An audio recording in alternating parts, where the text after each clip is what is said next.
faith in Allah, your dream is as big as your dua. You need resilience, right? Because you're going to fall and fall and get up and fall and get up. You need a generous spirit, because it can't be about you, it has to be about giving back. And you need love. What do you say you need love? You need love. You need someone in your corner who's going to love you through the hardship of dreaming big. You need a mentor, but you actually need not just a mentor, but someone who's going to unconditionally love you through the heartache of dreaming big. You know, as you think about people in our heritage, people in our history who have done amazing things, they had that person in their corner. There was a Khadija radiallahu anha in the Prophet's life, who loved him through doubt, self-doubt. There was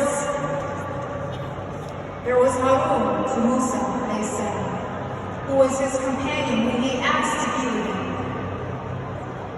So the idea that we can be lone wolves and we can do it all on our own is a foreign concept to our tradition.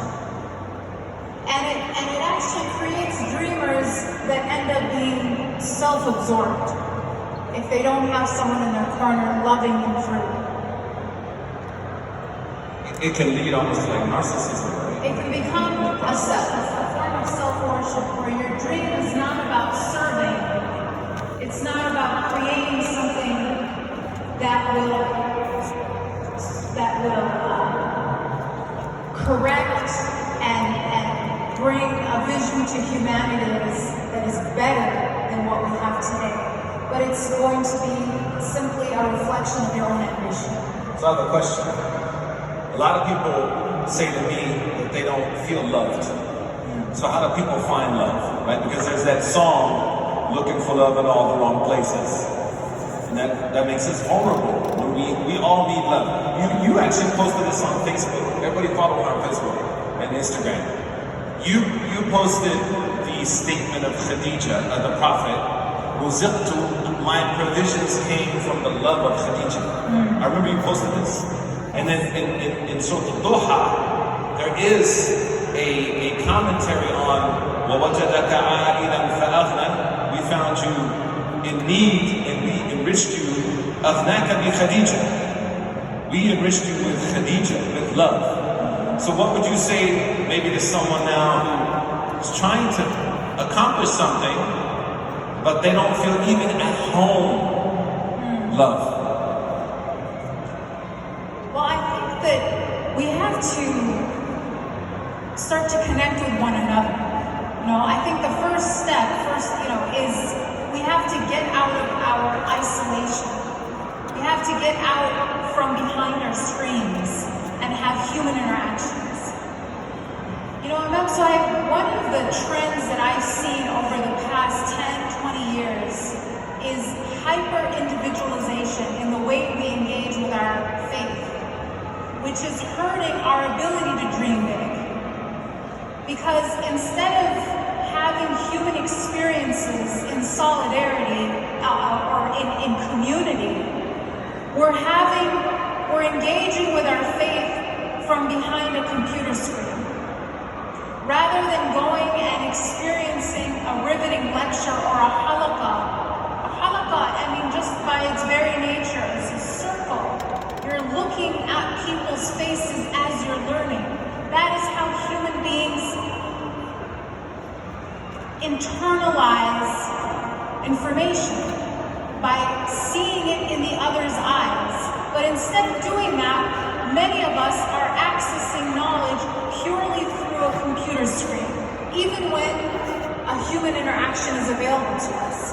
So this hyper-individualization is hurting our capacity for connection, for just normal human connection, let alone love. So I think we have to get out of that and start to do things together our faith that we have to go to Allah in crowds, not on our own.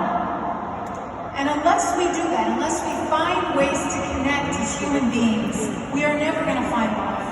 That's just as one very basic step. Did you have anyone? How long have you been here? Like for this conference here? I came Friday night. So did you have anyone in the last whatever few conventions you've been to, or this one, come up to you and say like, hey, you don't know me, but like you said something or you wrote something that really helped me. Thank you. Did that happen? Yes. How did it make you feel? Phenomenal. Right? Amazing. It just happened to me. This guy came to me from Canada. I don't know if the Canadians in the house. Anybody smell Tim Hortons? Anyone smell some Tim Hortons? We got Starbucks. But, so this brother from Canada, I was looking at the books in the back earlier, and I saw this brother waited and waited and waited and waited and waited.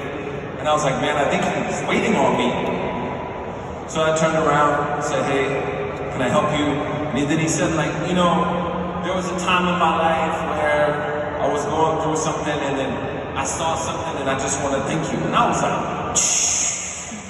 You know? So feeling supported is so important. Yeah. Right? And that's not a bad thing. Our community sometimes says, oh, you don't do what you do for that.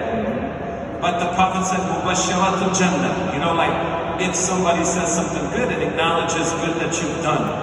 So I started thinking, like, we all need this healthy validation. Absolutely. And that's why Allah says, you know, بَعْضُهُمْ أَوْلِيَاءُ بَعْضٍ. Like, we legitimately scaffold one another. So being loved, I think, is crucial. And like, one way to be loved is to be a lover. Right? So I may not feel value, which is hard. I memorized the Quran. My mother was a Muslim.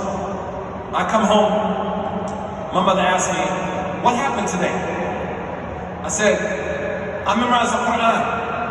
She said, okay, there's dinner in the refrigerator. Like, she didn't know what that means, right? So I celebrated memorizing the Quran alone.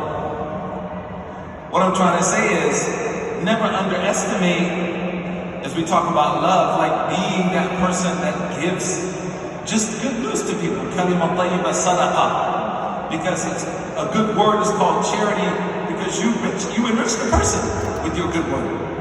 The other thing I was thinking about, you touched on it, and that was my third quality, is not being afraid to fail. Do you feel that we teach people to avoid failure instead of trying to achieve success?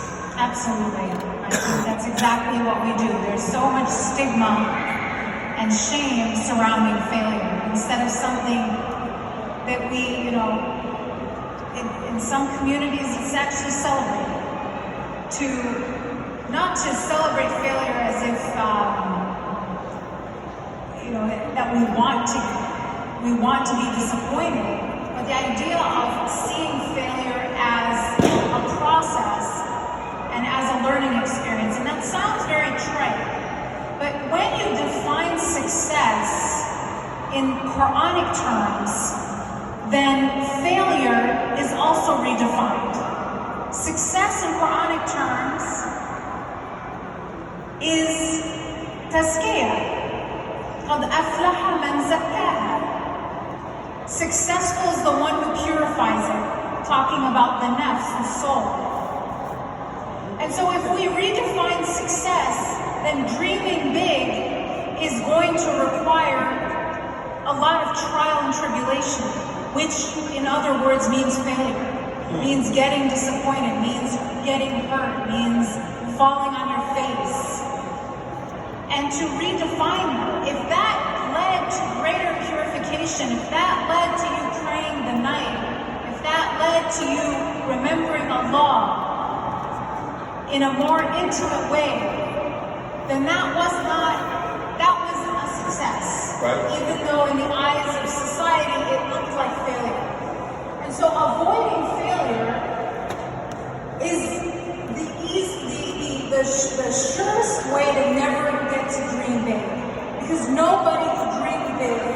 big did it by not taking any risks. Right. How many of you in this auditorium, there's something that you want to accomplish but you're scared to try? Raise your hand. I don't want this to be like a feel-good Anthony Robbins, one of those like late nights when everything is off TV and that's the only thing left. You know, you're going to accomplish greatness. But let's, as parents, we're parents. Let's, as parents, as we see, you know, young people, raise up your hands again. Those people that want to try to achieve, man, that's a lot of hands, mashallah. Let's all dedicate ourselves to helping those people that we know with their hands up achieve their goals. And then secondly, embrace failure. There was when I lived in the Bay Area, San Francisco years ago, there was a man, he was a multi-millionaire, Muslim guy, very humble, every day at Fajr. So I said to him, how did you become so successful? He said, I became good at failing. I failed right. And he mentioned that even as he hires people for his startup, he looks for failure not in a way that would like ruin a person, but that someone can say, hey, I learned, but I was brave enough to make an effort. So I think that's very important. The Prophet, sallallahu alaihi wasallam, defined success as trying. He didn't. That's modernity. Modernity has really done a whooping on us. He didn't say you have to be perfect. He said, try your best. Sadiqu wa qaribu, right?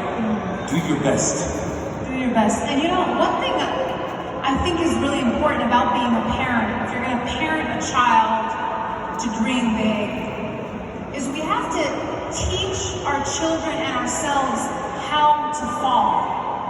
You know, in the martial arts, like judo, for example, the first thing you teach is how to fall. How to fall without breaking your neck. How to fall to be able to get back up. But we don't teach how to fall. We teach how to avoid falling. And so when the inevitable will happen, which is that we will fall, we fall with such with so much damage, and we don't know how to get back up. It's not natural. It's not a natural fall. It's not a natural fall. And what I mean by that is, how do we teach that it is going to happen, that we're going to mess up, that we're going to disappoint ourselves and those who love us, and how to get up from it, how to not be so overwhelmed with shame that fall ends up breaking us.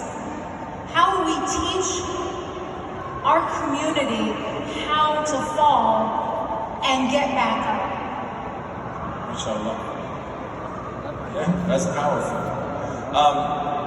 Another thing that I've noticed about these people, outside of like worship and faith, those are, we understand that, right?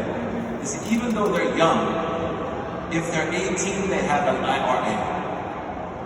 If they're working, they appreciate financial independence, not financial opulence, right? One of the challenges we see now in contemporary entertainment and culture is like, there's no limit to, like, you see people with 5,000 pairs of shoes. You have people that don't have shoes. You have the head of Amazon, he has like yachts. People in New York don't have homes. Like, for us, wealth, Dave Chappelle says, wealth is a field of choices. We make a choice to heal with our wealth. So I've seen that those people that get it, they're not aimed at opulence, they're aimed at autonomy.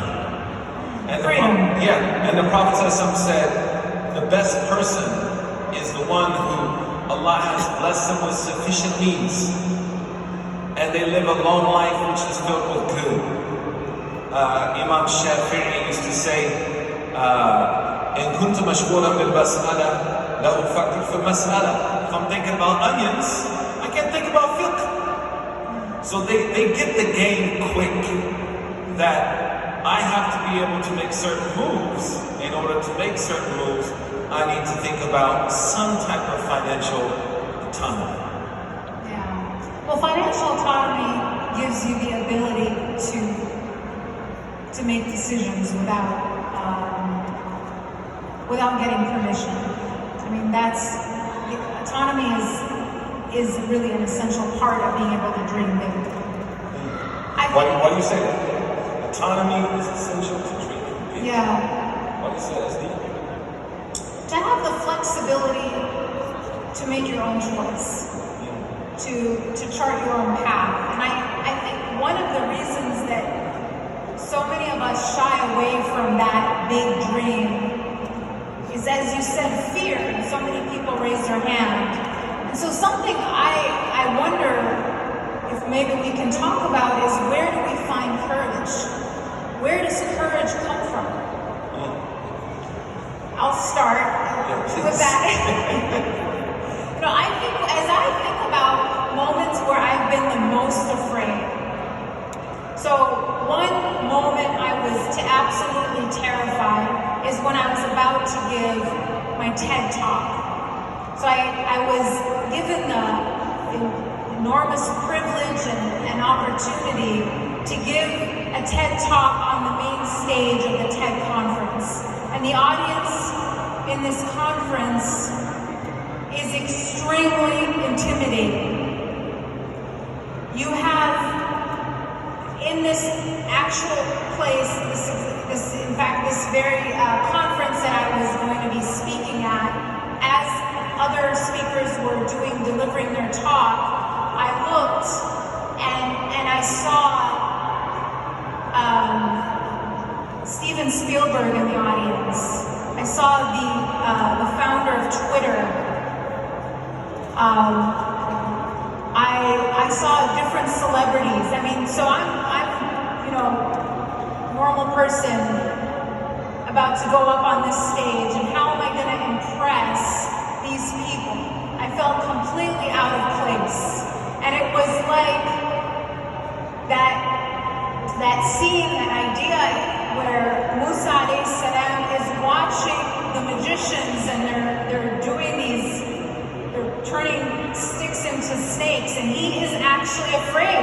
He's afraid because he's seeing these acts of magic in front of him, and he doesn't know if he's going to be able to do that. And that was really how I felt watching these other speakers. I mean, phenomenal speeches that were on before me, and then I had to go up on this stage in the middle of this big red circle and deliver a talk that was deeply personal, and I didn't know how it would resonate with this audience. And I was absolutely crippled with fear.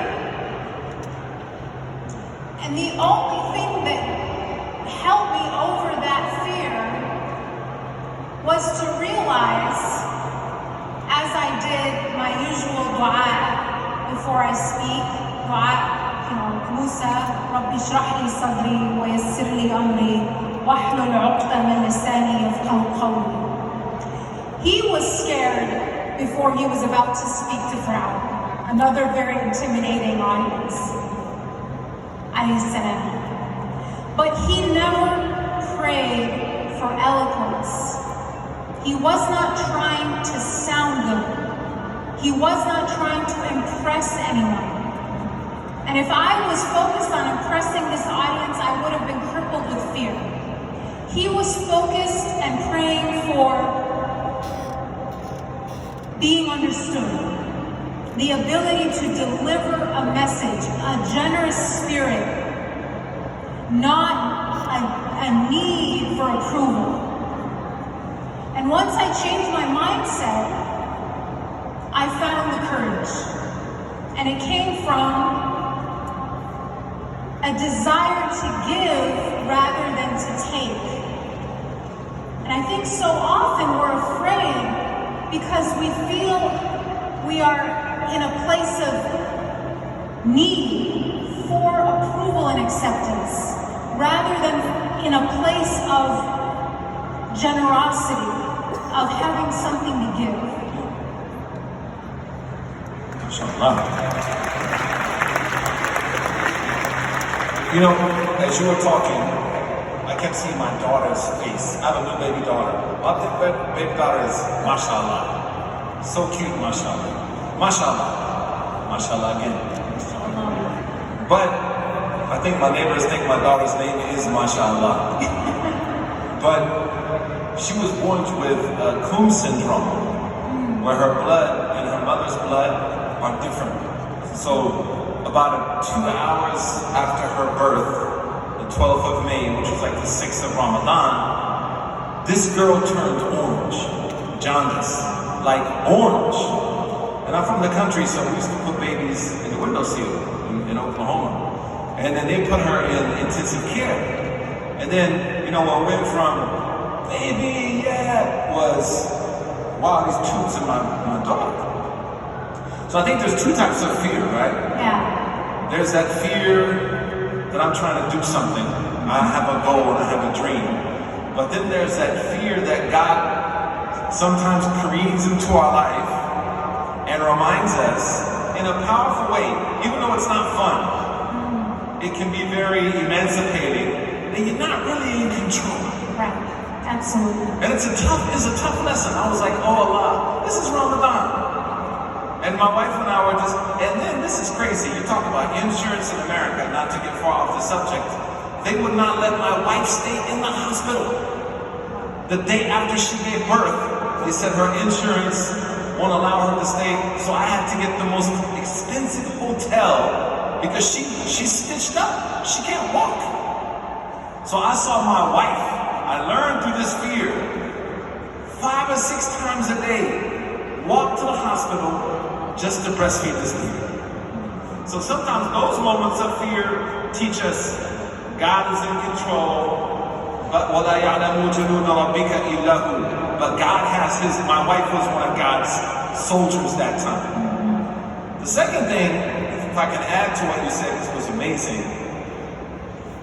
In my life, when I tried to achieve something that I was scared of, I had to block things out. And I was reading about racehorses. It's a reason why it's perfectly halal. But racehorses are winners. Right.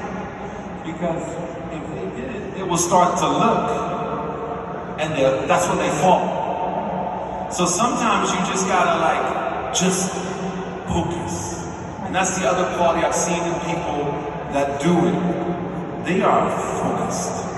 Sheikh Zakaria al-Ansari, one of the great scholars, he's very next to Imam Shafi'i. He was so focused in writing that he went blind. They say, فُقِدَ عَنْهُ بَصَرُهُ. Right? That's what he has to do. Imam Shatibi writes a 1,500-line poem on all the different qira'at, and he was blind. So he didn't write it. He said it. So in his mind, and he's never seen writing, like he's never seen anything written. So what did he see? We don't know. But they said he was so focused on this. So that's, I would say, there's those areas where things are beyond my control. God is teaching me, you're not really wallahu ala kulli shay'in qadir. So you gotta leave it to God. And then there's those things where I'm trying. What I've seen helps me.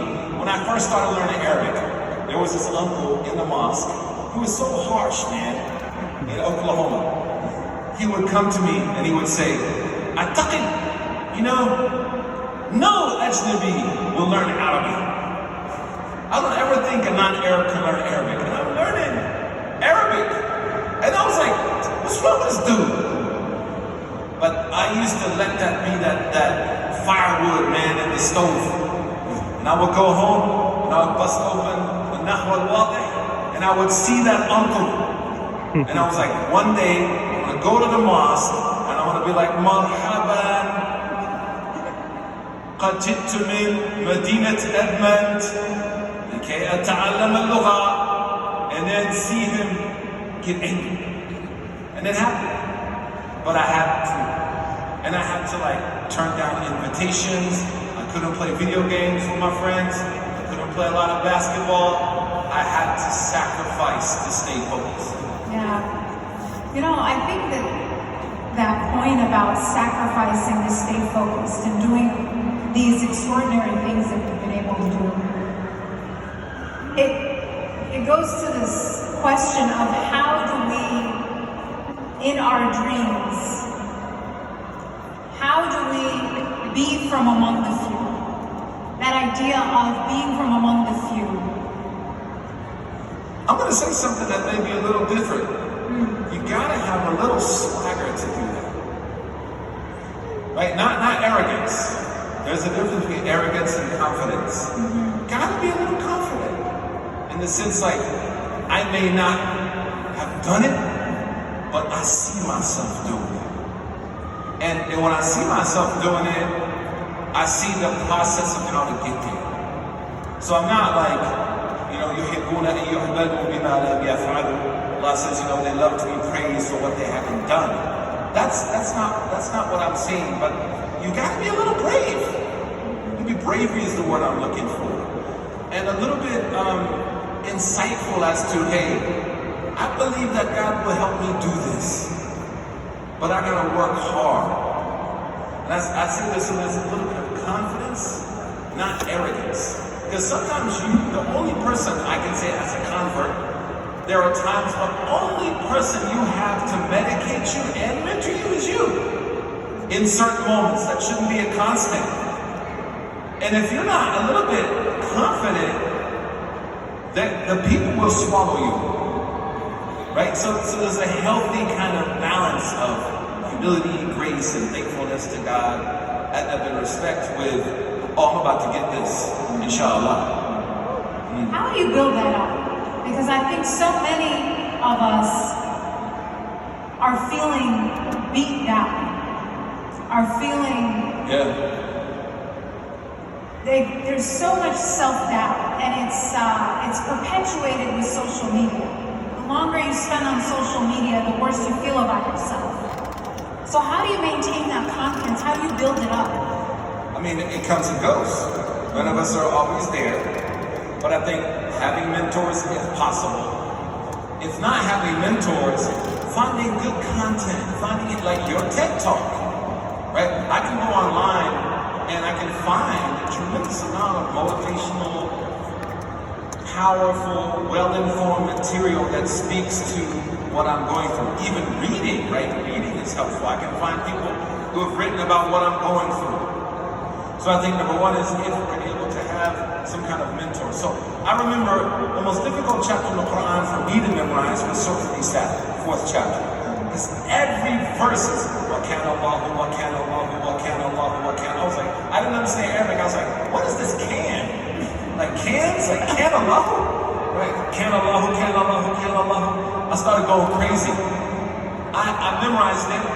I spent the whole weekend, I was a sophomore in college, locking it down.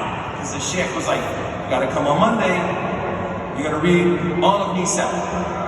So I spent the whole weekend just hammering, and I had to write the Quran. So I wrote a lot of it just to keep it strong. I went, first page I made 3 mistakes. First page, 3 mistakes. The 5th page, I had a blowout. Complete blowout. And I started crying. And my sheikh, he said to me, anyone that wanted to memorize the Quran had to cry here. So you've got to have that person that reminds you your failure and your falling down is not necessarily a bad thing. This is an opportunity for you to find something new about yourself. Sometimes people on Instagram will send me a message and say, can you just tell me something good? Like, I just need someone to tell me, like, you don't even know me, but like, I got this. I'm like, Bismillah, you got this. They write back and they're like, oh, thank you. I don't know what they're about to do. I hope it's something good. But we need support, right? The second thing is resilience, and you said it. You just gotta push yourself.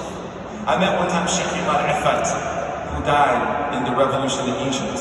And I was walking in the masjid, and I was memorizing this book.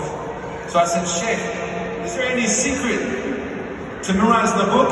He said, no, hard work. So the second is resilience. And then the third is, you want to be able to stay ethical in that confidence. So if I find myself looking down on people or mistreating people, that's not confidence, that's hubris. That's arrogance.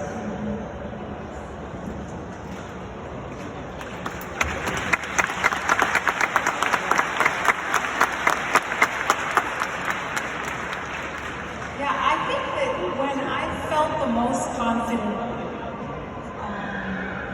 has been when I've focused on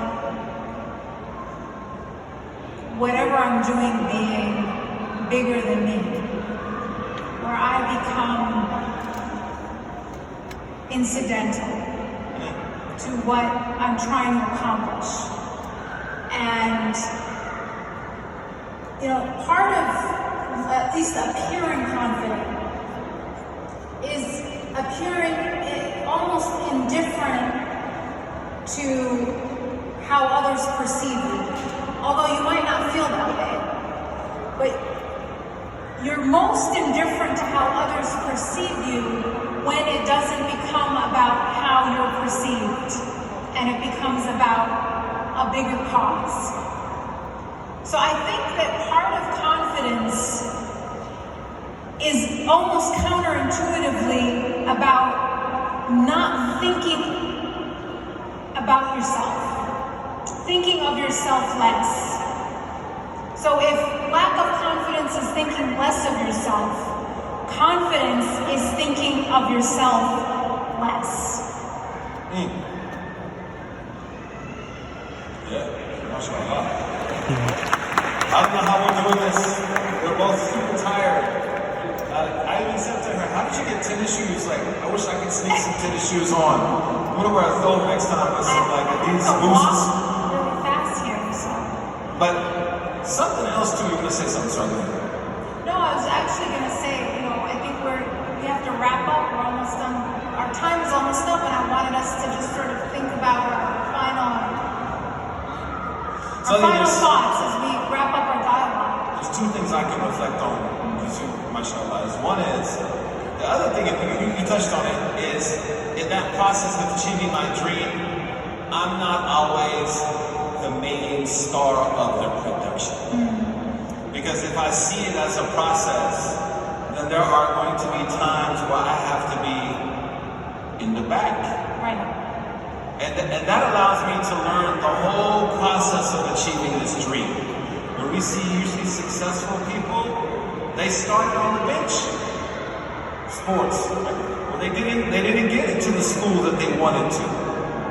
Or they did, but they didn't get to get where they wanted immediately. So they had to go through kind of, different iterations of how that success is built as a whole. So they could appreciate the whole thing. See what I'm trying to say? The second thing is for parents and people in the audience, do not underestimate the importance of love, man. And I don't necessarily mean love that makes people, get an inflated ego. Real love is also to tell people sometimes, I love you, don't do this. Because the Prophet, it's very beautiful in Hadith. He called love Ruhullah, the Spirit of God. One of the scholars said, because just as the Spirit of God brought life to a dead creature, which is us, love resuscitates people. It brings them life like Adam was brought to life. So there's rebirth. So one thing, sometimes parents, or even I've been to a few mosques, and they told me, we need you to scare them back to God. I said, why don't you love them back to God? Right? Love is a resuscitating power. So as you leave tonight, you think about maybe the challenges you have at home or with your parents, and young people too. I said this today. Parents, we're very insecure. You were talking about falling. 2 days ago, I was with my daughter. We were watching Kabir al-Awi, that Egyptian musalsala. This is Egyptian series. My daughter and I, my little daughter, my baby. So I was like, mashallah, you stood up, you stood up, you stood up. I turned, boom. I looked back, and she was on the ground, and she was like, why you do that? Right? Fall. Can't come up. So I think it's important to go home and love and work on love and see love as a restorative, resuscitating instrument. Absolutely.